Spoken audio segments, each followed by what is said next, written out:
Oi pessoal, tudo bem com vocês? Quero ler um texto com vocês e está lá em Marcos, no capítulo 5, no versículo 25.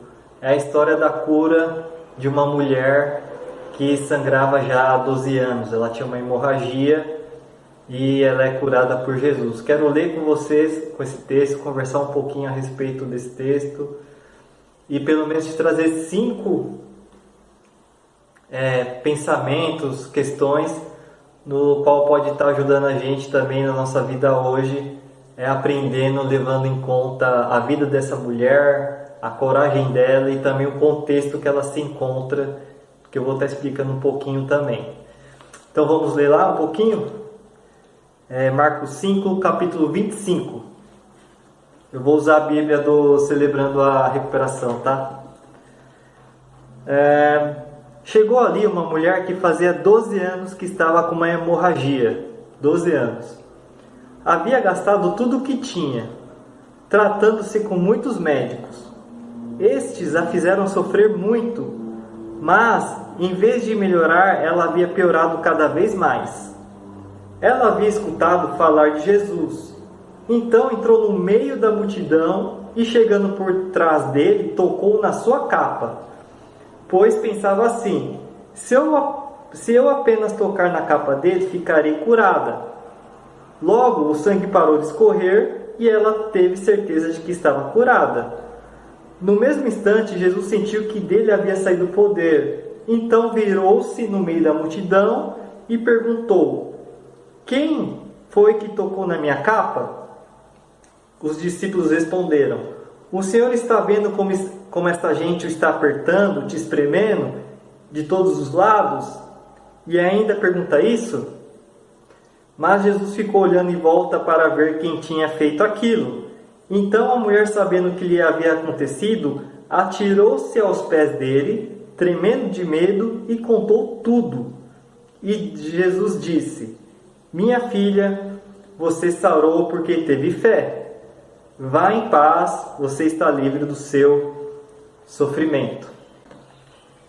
Bom, no vídeo passado eu falei a respeito, contei um pouquinho mais de como vivia uma pessoa com deficiência física nesse tempo aqui, onde Jesus está inserido, onde aquele povo vive.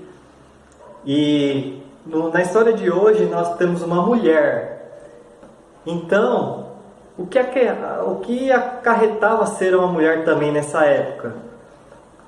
Pelo simples fato de ela ser mulher também, a mulher sempre foi julgada a ser nível ou níveis abaixo do que um homem. Então o homem ele teria muito mais valor que uma mulher. Esse é o pensamento da época, é o contexto onde Jesus está andando e essa mulher vive nesse momento. Levando em consideração isso, essa mulher, ela também tinha uma enfermidade grave, que ela sangrava, tinha hemorragia. Então, juntando essas coisas, vamos começar a desenhar a nossa mulher. Ela era mulher, ela ia ser julgada já pelo resto da vida dela. Se você é mulher e já sofreu algum preconceito por ser mulher, você já sabe imaginar mais ou menos como essa mulher iria viver o tempo todo. Juntando a sua enfermidade, então isso iria piorar também a situação dela diante da sociedade. Com tudo isso, levando o preconceito, as diferenças, olhar de julgamento, era uma pessoa que teria que viver isolada. Por quê? Por causa da sua enfermidade. Eles acreditavam que quem estava enfermo dessa maneira, assim como o leproso também, no caso dessa mulher com sangue é a mesma coisa. Ela não pode tocar e nem ser tocada. Então era uma mulher que tinha tudo isso e também acarretava ter esse modo de vida, né? De modo isolado, sozinha. E o texto diz que essa mulher procurou vários médicos e nada curou, foi piorando a vida dela. Quem já nunca passou em vários médicos e ninguém descobriu o problema? Eu mesmo já passei por isso. Agora imagine essa mulher indo no médico, ela foi no posto de saúde ali perto do seu bairro, ela foi no Albert Einstein, ela foi no SUS, ela foi em vários lugares, ela foi até em curandeiro e nada. Foi na farmácia e nada. Ninguém conseguiu ajudar a mulher com essa enfermidade. Então dá para você já imaginar como essa mulher vivia e como isso afetava o psicológico dela também.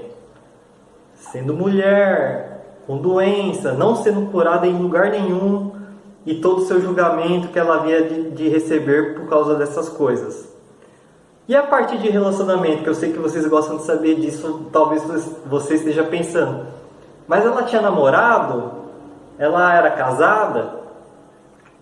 O texto não diz isso, mas com tudo isso que ela leva, dá para aprender algumas coisas, imaginar algumas coisas.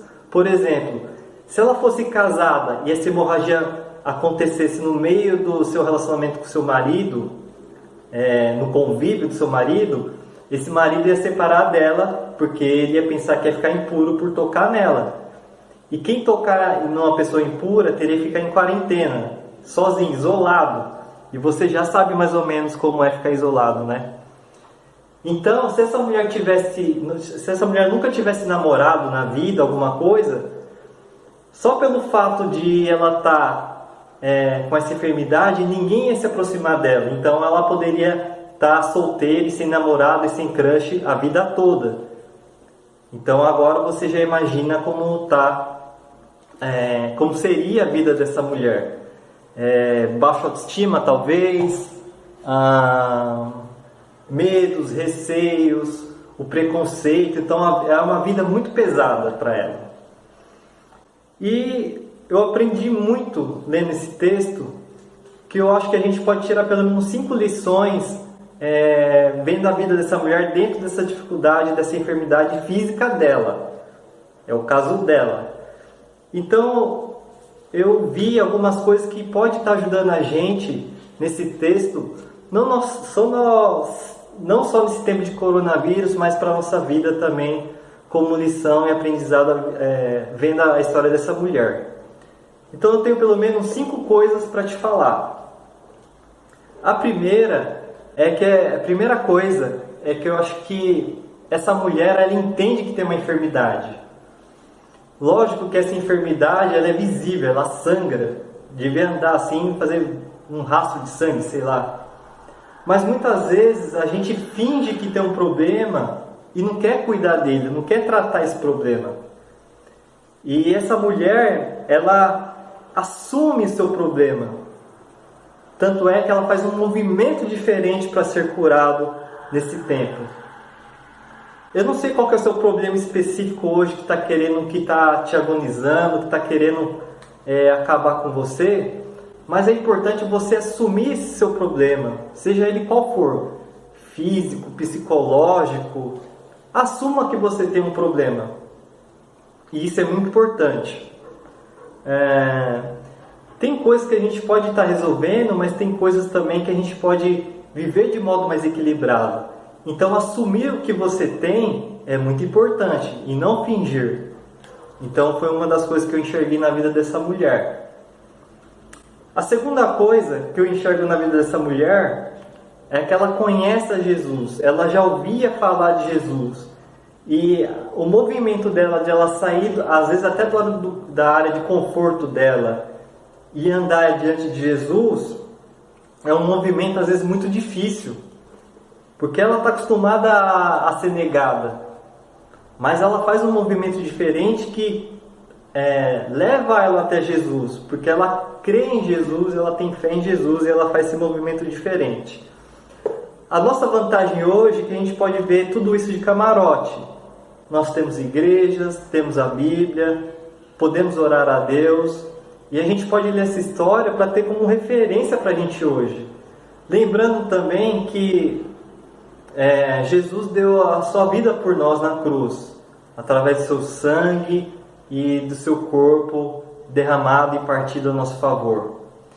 Então é sempre importante a gente lembrar, Se a gente já conhece a Jesus e já ouvido falar a respeito dele e cremos nele, lembrar também que a cura dos nossos pecados, o perdão dos nossos pecados, é muito mais importante que a cura física. É muito mais importante, vou repetir. O perdão dos nossos pecados, ele é muito mais importante que a cura física. Mas ao mesmo tempo, como é difícil a gente crer nisso, e quem não deseja a cura física também? Mas nós, como cristãos, nós temos que pensar que nós temos uma nova vida quando nossos pecados são perdoados. Tudo aquilo que eu fiz e devo fazer de errado aqui para frente já está pago. Então a gente tem essa vantagem da mulher de poder ver toda essa história de camarote e reconhecer Jesus na nossa vida, se você pensar assim, dessa maneira. A terceira coisa que eu enxergo na vida dessa mulher é coragem. Ela tem coragem de enfrentar os obstáculos. Ela entra numa multidão. Eu fico imaginando que talvez quando essa mulher vai penetrar numa multidão, algumas pessoas têm aquele olhar de julgamento, desviam dela, aqueles que deveriam conhecer ela, e falam: nossa, está chegando a mulher que sangra, que nunca melhorou em nada. E ela está aqui do meu lado, vou correr daqui porque eu não quero ficar impuro. Então eu até acredito, imaginando que quando ela foi entrar em multidão, a multidão foi até abrindo um espaço, quem conhecia ela, para não ficar impuro. E essa mulher, pensando de modo psicológico, talvez esse movimento de ir até Jesus deveria ser muito difícil. Por quê? Ela deveria ouvir muitas coisas externas, tipo assim: mas você vai lá conversar com esse cara? Você vai tocar nesse Jesus? Você já foi no Albert Einstein, já foi no SUS, você já foi em todo lugar e foi curada, você vai lá no meio da multidão tocar em Jesus? Talvez ela não deixou isso influenciar na cabeça dela também. Às vezes a gente ouve muitas coisas dessa forma também, coisas negativas. Você é fraco, você é incapaz. Ah, você vai fazer isso? Você não é capaz disso, você não é inteligente, você é burro. E às vezes a gente pode escutar isso até dentro de casa, não é verdade? De gente que a gente até mais gosta. Então é muito difícil. E também acredito que essa mulher também lutou com seus pensamentos. Tipo assim: nossa, mas eu vou lá, já passei em tanto lugar e não fui curada, mas será que eu vou nesse Jesus, ele vai me curar realmente? Então a gente também deve lutar com as vozes da nossa cabeça e enfrentar, sair do estado de conforto, às vezes um estado de derrota. Nós precisamos avançar para que alguma coisa aconteça na nossa vida. Nós precisamos ter coragem. E quando as vozes negativas vêm na sua cabeça, você saber lidar com essas coisas. Dizem que também uma das coisas que devemos pensar, distinguir, são as vozes da nossa cabeça, né? As vozes negativas, as vozes positivas, que é a sua voz, né? E a voz de Jesus nesse processo também. A gente tem que distinguir aquilo que nós pensamos. Então, dentro desse conselho do terceiro aqui, faça um movimento. Se você tem que ir no psicólogo, vá ao psicólogo. Eu mesmo já fui. Se você tem que fazer algum esporte na sua vida para melhorar, vá fazer um esporte. Se você tem que conversar com alguém e você está com vergonha e você ou está triste, em solidão, saia, faça um movimento diferente, vá atrás da sua cura, vá atrás de um processo que vai te ajudar na sua vida. Não fique estagnado. Pense na história dessa mulher. A quarta coisa que eu vi na vida dessa mulher é que ela fala a verdade. No final da história, ela conta tudo para Jesus. Ela conta a verdade, mesmo tremendo de medo. E eu achei isso muito interessante porque muitas vezes a gente é falso em relação até uma conversa com um amigo ou uma amiga. A gente quer passar uma imagem boa, uma imagem de ser forte, mas por dentro a gente está todo quebrado. Então às vezes não, com certeza é bom contar a verdade. Então, dentro dessa quarta sugestão para você pensar e tornar prático, é que você fale a respeito das suas verdades, das coisas que acontecem na vida, para Deus primeiramente, dentro das suas orações. E se você tiver uma pessoa de confiança do seu lado, conte a verdade para ela também. Fala dos seus sentimentos, das suas tristezas, enfim, seja verdadeiro. Em quinto, e não menos importante, é que aquela mulher ela tinha muita fé. Porque no final Jesus diz que a fé dela o salvou. A fé em Jesus ela pode nos salvar de muitas coisas, eu acredito. E também de ensinar a viver de um tempo de caos também como esse. Então fé em Jesus é muito importante para que a gente saiba lidar num tempo de caos, num tempo de dificuldade. Tanto é que no final que ele disse para essa mulher que a fé dela o salvou. Então eu acho que é muito importante a gente ter fé, buscar fé em Deus de um modo verdadeiro. Jesus, dentro dessa fé, eu acredito que Ele nos dá inteligência emocional, amor, perdão. Ele dá equilíbrio para a gente poder viver. Quando a mulher ali acaba a sua história com Jesus, Jesus diz: a sua fé te salvou, mas não é que ela vai viver uma vida sem problemas. Ela vai ter uma vida com direcionamento de Deus, com fé. E isso é importante. E quando vier uma outra enfermidade, quem sabe, ou uma outra dificuldade, ela vai saber lidar melhor porque ela tem fé em Jesus. Engraçado que, da mesma forma dessa mulher, igual do rapaz com deficiente que eu falei no outro vídeo, a vida vai se abrir para ela de um jeito novo, uma vida nova. Ela vai começar a ter diálogo, vai poder ter crush, namorado, enfim, a vida dela vai mudar e ela precisa estar preparada para isso.